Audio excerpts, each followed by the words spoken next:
சின்ன திரை serial actors ஏகப்பட்ட பேர் இருக்காங்க. அதில் ஒரு சில ஆக்டர்ஸோடைய ஒய்ஃப் வந்து வெள்ளித்திரையில் ஆக்ட்ரஸாக வந்து கலக்கிக்கிட்டு இருக்காங்க. ஸோ அந்த ஒரு லிஸ்ட்டில் இருந்து ஒரு ஃபியூ மெம்பர்ஸை தான் இந்த ஒரு பதிவில் வந்து நம்ம வந்து பார்க்க போகிறோம். முதலாவதாக சுவாசிகா பிரேம். சுவாசிகா வந்து லப்பர் பந்து, மாமன் போன்ற படங்களில் வந்து நடித்து ரசிகர்கள் மத்தியில் ரொம்பவே பிரபலமானவங்க. இவங்களுடைய ஹஸ்பண்ட் தான் பிரேம். ஸோ இவங்க வந்து விஜய் தொலைக்காட்சியில் 2 சீரியல்ஸ் பண்ணிட்டாங்க. இப்போ ப்ரெசென்ட்டாக வந்து அழகே அழகு அப்படின்ற ஒரு சீரியலில் வந்து சுரேஷ் அப்படின்ற கதாபாத்திரத்தில் நடிச்சுக்கிட்டு இருக்காங்க.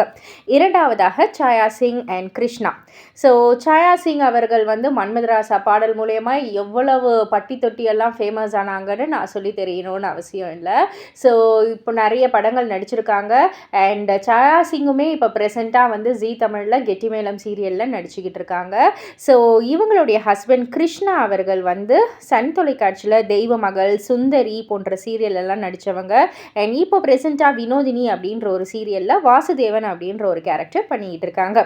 அண்ட் இறுதியாக மூன்றாவதாக ஷமிதா மற்றும் ஸ்ரீகுமார். ஷமிதா அவர்கள் வந்து பாண்டவர் பூமி படத்தில் நடித்து பயங்கரமான ஒரு ஃபேம் அடைஞ்சவங்க.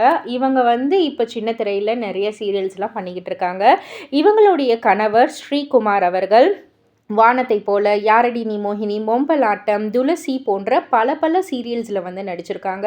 அண்ட் அது மட்டும் இல்லை, வெள்ளித்திரையில் ஒரு சில படங்களில் சப்போர்ட்டிங் ஆக்டராகவும் வந்து பண்ணியிருக்காங்க. டக்குன்னு சொல்லணும்னா அமரன் படத்தில் கூட சப்போர்ட்டிங் ஆக்டராக பண்ணியிருப்பாங்க.